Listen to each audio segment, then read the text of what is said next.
Welcome back. Round two this weekend of European brokered peace talks in Ukraine, even as tensions remain high between the pro-Russian separatists and the Ukrainian nationalists. Meanwhile, getting businesses to go along with the sanctions, both in Europe and even here in the U.S., is proving not as simple as it looks on paper. You know my next guest, Garry Kasparov, as international grand master of the game of chess. He is a Russian national hero, but even he was jailed by Vladimir Putin. Today, he is also the chairman of the Human Rights Foundation, and he has become a freedom fighter. Garry, it's an honor to have you on the program. Thanks for inviting me. Thank you so much for joining us. So Putin last week said that the only way Russia is going to continue selling gas to Ukraine is if Ukraine pays in advance and they pay cash. He's using gas as leverage and as a weapon. It's not a surprise. He has been using it all the time. Putin never recognized Ukraine as a sovereign state, and I think he made very, very clear in numerous speeches just before and after annexation of Crimea that his plan is basically to split Ukraine and to create sort of a belt of quasi-independent regions under Russian protectorate. So the U.S. has put some sanctions in place. Give us your sense of Putin's thinking and Putin's Russia right now. Are these sanctions not steep enough? How do you think this plays out? No, it's less than needed, but it's more than expected. So, and I think that U.S. is now way ahead of European allies that are very, very shy by trying to find a middle way. And the problem with the sanctions is that the sanctions might work only if Putin, and even more important, people surrounding Putin, they believe the sanctions are serious and sanctions will last. And unfortunately, all the signals they receive, they tell them otherwise. When you hear the German Minister for Foreign Affairs, Steinmeier, saying just today, we have to be cautious in applying sanctions. Don't shut down the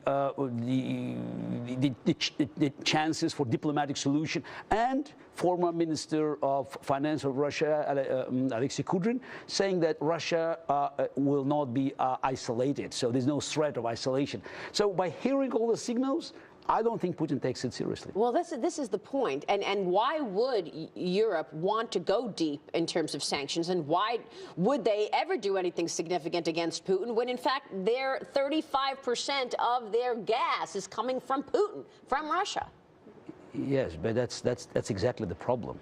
Because Europe is dealing with an aged, paranoid dictator, and he is not shy to use gas or every other element of economy or foreign policy to blackmail his neighbors. He's now destroying the world that we used to live in after World War II.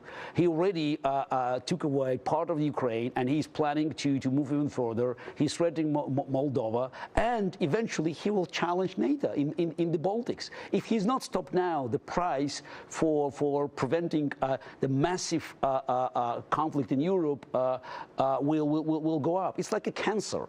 You have to do surgery at early stage. Otherwise, the territory that you have to cut will grow. So what do you think should be done right now? I mean, when you look at the foreign policy of America, I mean, we had John Boehner on the program last week, and he said, look, we need participation from Europeans.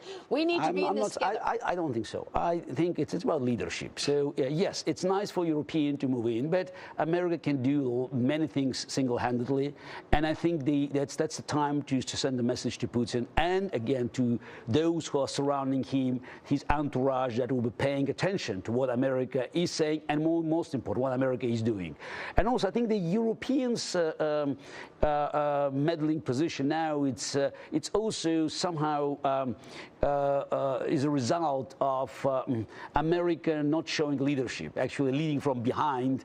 That's not what Europe has been expected. So it's time to restore the credibility of the White House. If it's restored, I think even Europe will change. Do you think we will be able to do that? I don't think that there's any other choice. And it seems to me that the administration is gradually recognizing the fact that if Putin is not stopping Ukraine, eventually he might challenge NATO. And if something happens similar to Ukrainian crisis happens in Estonia and Latvia, then by NATO chapter, America will have to send soldiers. What's your sense of the fact that Putin has 80% approval rating? I mean, is this true?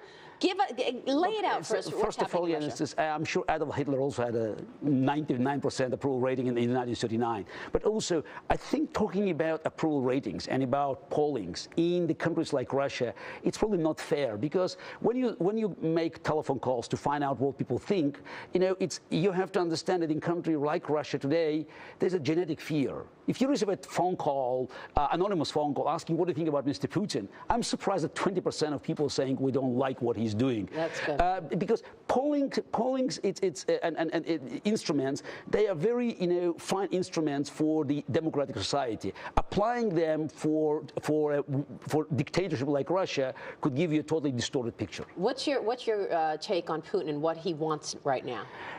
I don't think that he has a clear agenda. So I don't think he knows what he wants to stop in eastern Ukraine, southern Ukraine, or to go further. But I do not believe he has any choice but to create problems, because nationalism has become his legend, his mythology.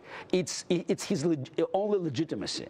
If he stops doing what he's doing now, the call from Russia, from Russian people, will be to remove him, because there's nothing else he can offer. So unfortunately, Putin already has burned all the bridges.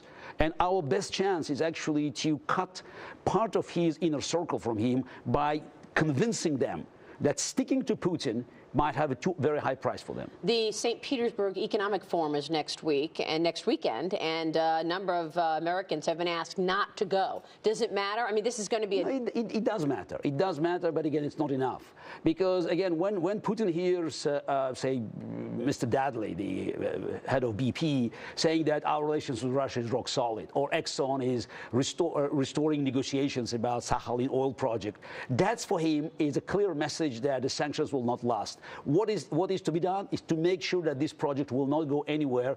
The moment Putin and again, people behind him recognize that sanctions will last, you could see the dramatic change in their behavior. What have you been doing? You have used your Chess Foundation to travel the world to create and help the peacemaking process. Okay, I will be promoting chess for education, because I believe that it's a perfect tool to enhance the critical thinking of kids, especially in the developing countries. And now I'm just doing something beyond that. I'm running for the presidency of International Chess Federation, which is, surprise, surprise, controlled by another Russian. For 19 years, you have an incumbent who has been ruling this organization and basically turned it into the Kremlin foreign policy hand. It's 176 countries voting, one country, one vote, and I'm going around because I believe there is a chance to actually move it away from the highly politicized entity under Kremlin control into the sort of a new global organization, not vertical, but more a horizontal, giant social network that will serve people and especially kids in the schools. Gary, we'll be watching your efforts. Thanks so much. Thank you very much. Good to talk with you. Gary Kasparov joining us. Now let's get a look at what's coming up. Top of the hour on Media Buzz.